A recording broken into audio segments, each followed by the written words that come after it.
Hello students, I am Arvind Kumar, PhD Physics from Suraj School, Rewari. Today we will discuss the third unit magnetic effects of current and magnetism of second chapter force on charged particle in electric and magnetic field. And our today's topic is force on a current carrying wire when placed in external magnetic field. हमने अभी तक पढ़ा कि current की वजह से magnetic field generate होती है, but what will happen if we will place a current carrying wire in external magnetic field. अब वो मैग्नेटिक फील्ड किसी की भी वजह से जनरेट हो सकता है, किसी अनदर वायर की वजह से, किसी नेचुरल मैग्नेट की वजह से, लेकिन जब मैं किसी करंट कैरिंग वायर को एक्सटर्नल मैग्नेटिक फील्ड में अगर प्लेस करूंगा तो उसके ऊपर क्या इफेक्ट होगा, उसके ऊपर फोर्स लगेगा। तो फोर्स कितना होगा वो हमें कैलकुलेट करना है। तो इसके लिए मैंने करंट कैरिंग एक वायर का एक पार्ट दिखाया आपको। ये वायर है जिसकी लेंथ L है, area of cross section A है, और इस वायर में जो करंट जा रहा है वो पॉजिटिव एक्स एक्सिस की तरफ जा रहा है। तो यहाँ पे अपोजिट डायरेक्शन में इलेक्ट्रॉन फ्लो होंगे, तो इलेक्ट्रॉन जो है वो इधर फ्लो होंगे, और इलेक्ट्रॉन अब रेस्ट कंडीशन पे तो होंगे नहीं, इलेक्ट्रॉन क्या करेंगे, मोशन में होंगे। तो कितनी वेलोसिटी से ट्रेवल कर रहे होंगे वो, तो इसका मतलब हमने पढ़ा था average velocity when potential difference applied in second chapter. कितनी वेलोसिटी होगी, ड्रिफ्ट वेलोसिटी।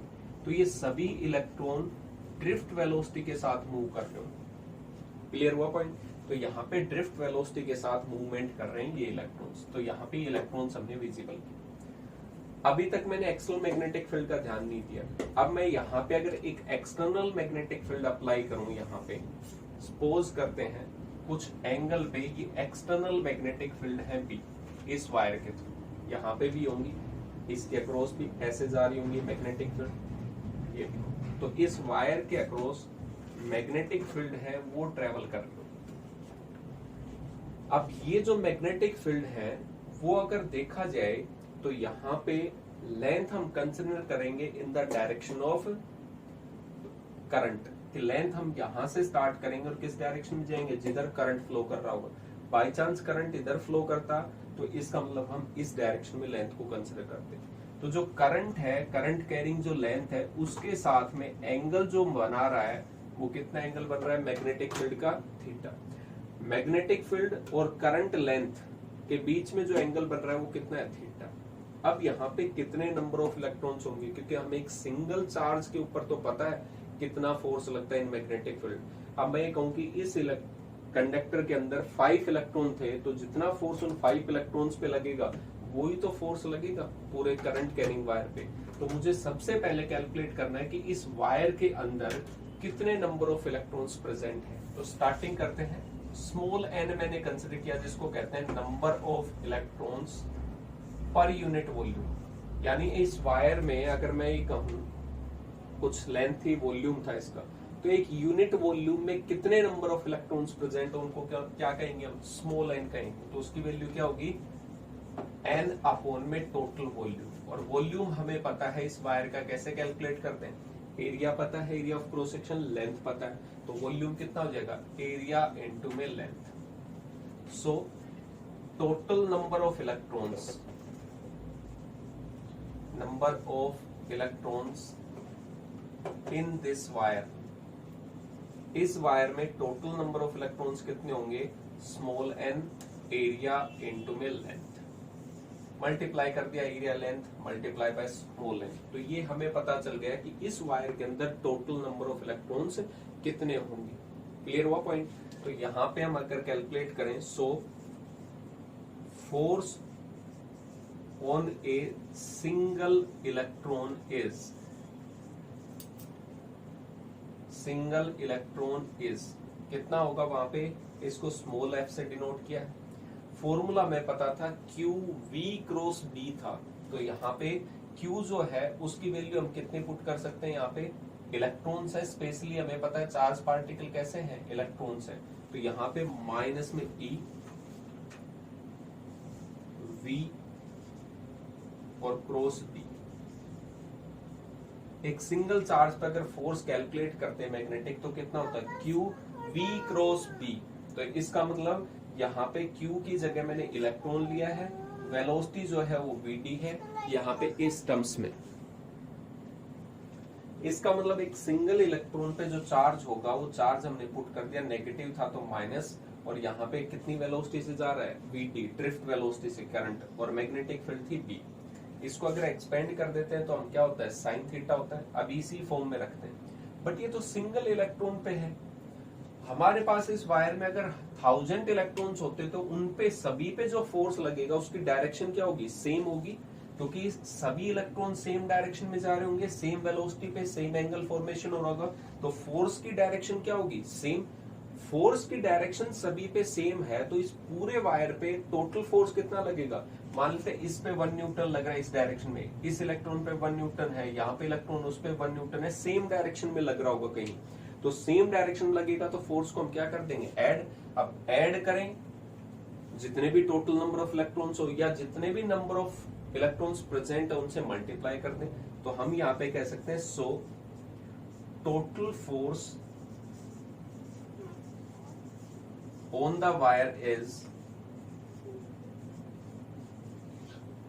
कैपिटल F से डिनोट कर रहे हैं, और मैं कैपिटल F को किससे कर देता हूं, total number of electrons, capital N जितने भी इलेक्ट्रॉन्स थे, और एक सिंगल इलेक्ट्रॉन पे कितना फोर्स लग रहा था वो मैंने इसको मल्टीप्लाई कर दिया तो टोटल फोर्स आ जाएगा। तो यहाँ पे हम टोटल फोर्स लिखते हैं, capital F is equal to, N की वैल्यू कैलकुलेटेड है, स्मॉल n A इंटू में L, और यहाँ पे स्मॉल f की वैल्यू हमें पता थी, माइनस साइन मैंने बाहर लगा दिया, इंटू में E, और यहाँ पे आ गया VT क्रॉस में E। ये टर्म्स आ गए। अब इस टर्म को अगर देखा जाए तो यहाँ पे इक्वेशन फर्स्ट मान लेते हैं कि ये होना चाहिए था, इसको थोड़ा सिंप्लीफाई करके रखते हैं क्योंकि हर बार हमें ये सारे पैरामीटर गिवन नहीं मिलते। हमें इक्वेशन यूज करनी पड़ेगी सेकंड यूनिट से, जो हमने एक इंपॉर्टेंट डेरिवेशन किया था करंट और ड्रिफ्ट वेलोसिटी में रिलेशन, तो कितना था, I is equal to NEAVT। E मतलब वहां पे चार्ज था, तो वहां पे अगर मैं डायरेक्शंस के साथ देखूं तो ड्रिफ्ट वेलोसिटी वेक्टर क्वांटिटी है, इधर स्केलर है, हमें इसमें चाहिए N है, A है, VT है, E है, एक टर्म्स और है एक्स्ट्रा, वो है लेंथ। मैं लेंथ वेक्टर मान रहा हूं, ध्यान से देखेंगे, लेंथ वेक्टर मतलब डिस्प्लेसमेंट इज इक्वल टू, यहां पे करेंगे तो NEAVT, और एक L तो था इसमें, क्योंकि दोनों साइड मैंने L से मल्टीप्लाई कर दिया तो L दोनों साइड हो गया। ड्रिफ्ट वेलोसिटी थी, ड्रिफ्ट वेलोसिटी जो है वो अपोजिट डायरेक्शन में होती है, करंट के वेलोसिटी इधर है ड्रिफ्ट और करंट अपोजिट में, इसका मतलब यहाँ पे भी क्या आएगा, नेगेटिव साइन आएगा, यहाँ पे भी होता है नेगेटिव साइन, वो drift velocity is in opposite direction of current. ये इक्वेशन नंबर सेकंड है। यहाँ पे ध्यान से देखें तो इस टर्म को माइनस है माइनस, N है N, A है A, L है L, E और VT, यानी इस पूरी टर्म्स की जगह हम कितना लिख सकते हैं, करंट इनटू में length of the current carrying wire. तो इस पूरी टर्म्स की जगह यहाँ पे मैंने कितना लिख दिया, I इंटू L। यहाँ पे वेक्टर क्वांटिटी आएगी तो कौन सा है, लेंथ वेक्टर है, करंट कैसी होती है, scalar. From equation first and second, या put value of equation second in first, अगर फर्स्ट इक्वेशन में पुट करते हैं तो total force is equal to कितना होगा, सारी टर्म्स की जगह I, यहाँ पे L cross, that will be the vector, यानी टोटल फोर्स। और मैग्नीट्यूड के टर्म्स में कंप्लीट करेंगे तो क्या होगा, ILB साइन थीटा। थीटा किस किस के बीच में एंगल होगा, करंट लेंथ के बीच में और मैग्नेटिक फील्ड के बीच में, यानी लेंथ हम कंसिडर करेंगे in the direction of current और मैग्नेटिक फील्ड के बीच का एंगल होगा। अब यहाँ पे डायरेक्शन देखी जाए तो डायरेक्शन कैसे है, फोर्स की डायरेक्शन पूछेंगे, इंपॉर्टेंट टर्म्स है। यहाँ पे अगर देखा जाए तो क्रॉस प्रोडक्ट है, क्रॉस प्रोडक्ट है तो इसका मतलब वही simple rule, right hand thumb rule. कहां से स्टार्ट करेंगे, लेंथ से। अब लेंथ तो हम इधर भी ले सकते थे, इधर भी, तो आपको एक पर्टिकुलर डायरेक्शन दे दी जिधर करंट फ्लो करेगा, तो करंट इधर फ्लो कर रहा है, तो इसका मतलब हमारे राइट हैंड की डायरेक्शन जो होगी वो करंट की डायरेक्शन में है, करंट की डायरेक्शन वो लेंथ। फिर मैग्नेटिक फील्ड है तो ऐसे रोटेट होगी थीटा एंगल स्मॉलर के थ्रू, तो थंब किधर आएगा, परपेंडिकुलर आउटवर्ड। इसका मतलब इस पे जो फोर्स लगेगा वो परपेंडिकुलर आउटवर्ड लगेगा, दैट मीन्स पर्टिकुलर डायरेक्शंस में। दूसरी टर्म्स हम यहाँ पे एक्सपेंड कर सकते हैं, Fleming's left hand rule. Fleming left hand rule के अकॉर्डिंग, तो फ्लेमिंग लेफ्ट हैंड रूल क्या कहता है, वो ही सिंपल, फर्स्ट फिंगर जो है वो हमें डायरेक्शन ऑफ मैग्नेटिक फील्ड बताएगा, मिडिल फिंगर जो है वो डायरेक्शन ऑफ करंट है, यानी लेंथ जो लेते हैं, और थंब जो होता है वो सिंपल टर्म्स में हमें क्या बताता है, फोर्स बताता है, फोर्स।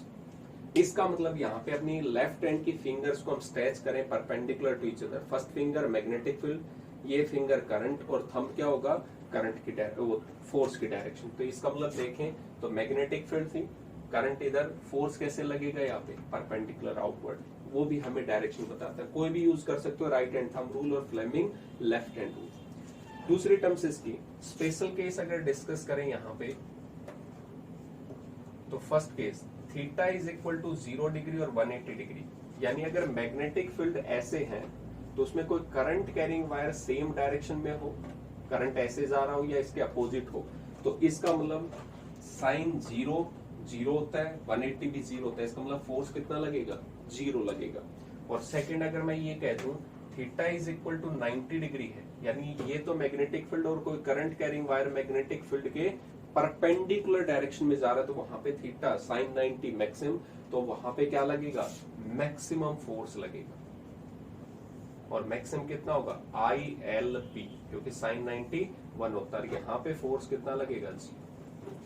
तो ये टर्म्स थी कि को करंट कैरिंग वायर को अगर एक्सटर्नल मैग्नेटिक फील्ड में भी रखेंगे तो भी उसके ऊपर क्या लगता है, फोर्स लगता है, और उस फोर्स की वैल्यू कितनी होती है, IL क्रॉस B। क्या एक्सपेंड करेंगे तो ILB साइन थीटा। ये हमारे पास में था कि फोर्स कितना लगेगा जब करंट कैरिंग वायर होगा in external magnetic field. Clear हुआ? Thank you.